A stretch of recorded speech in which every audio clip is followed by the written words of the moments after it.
Boksieri shqiptar Jurgen Uldedaj ka bërë histori mbrëmjen e së shtunës në Londër duke u shpallur kampion bote në versionin IBO për Passion Cruiserweight pas një fitorie bindëse ndaj Rolly Lambert.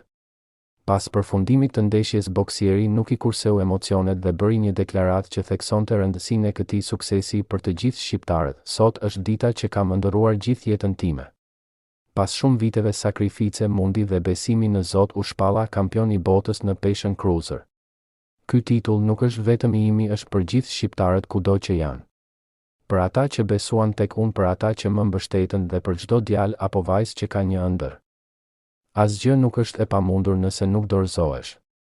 Faleminderit ekipit tim, familjes, trajnerëve dhe çdo personi që ka qenë pjesë e këtij rrugëtimi.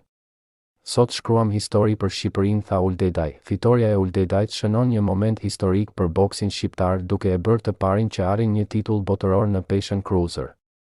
Me këtë sukses, Uldedaj vendos emrin e tij mes boksierëve më të shuar ndërkombëtar dhe i jep frymëzim të ri sportistëve shqiptar që ëndërrojnë të arrijnë nivele të larta në karrierën e tyre.